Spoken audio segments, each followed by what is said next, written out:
Hello বন্ধুগণ, বিয়াত্তে bachelor কিচেনে আপনাদের স্বাগত। আজকে আমরা কিভাবে দেশি স্টাইলে আলুর চিপস ভাজে সেটা দেখব। প্রথমে চুলায় একটু সুন্দর করে একটা কড়াই দিয়ে দিলাম। ধোয়া ছিল কড়াইটা, এই জন্য গরম হওয়া পর্যন্ত অপেক্ষা করতে হবে বন্ধুগণ, কড়াই গরম হয়ে গেছে। এখন আমরা সয়াবিন তেল ঢেলে দেব।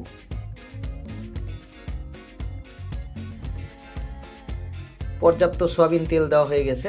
এখন সয়াবিনটা গরম হওয়া পর্যন্ত অপেক্ষা করব। আমরা একটু চেক করে নিই তেল গরম হয়েছে কিনা। না, তেল গরম হয়নি, এখনো আরেকটু অপেক্ষা করতে হবে তেল গরম হয়ে গেছে বন্ধুগণ। এখন আমরা আলুর চিপসগুলা দিয়ে দিব। আমরা এখন আলুর চিপস দিয়ে দিচ্ছি।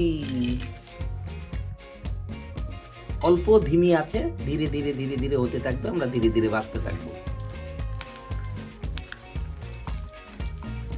চালানো হয়ে গেছে বন্ধুগণ, কত সুন্দর কালার এসেছে দেখেছেন? শব্দই আলাদা।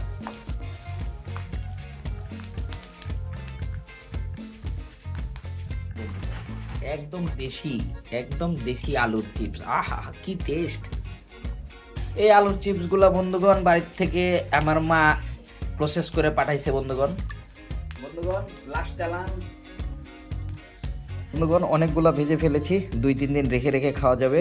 আপনারা চাইলে ইচ্ছা মতো বা স্বাদ মতো বিট লবণ, জিরা গুঁড়া, ধনিয়া গুঁড়া এবং শুকনা মরিচের গুঁড়া দিয়ে খেতে পারেন, অনেক টেস্টি। ধন্যবাদ বন্ধুগণ, আবার অন্য কোনো কিছু রান্না করলে দেখাবো।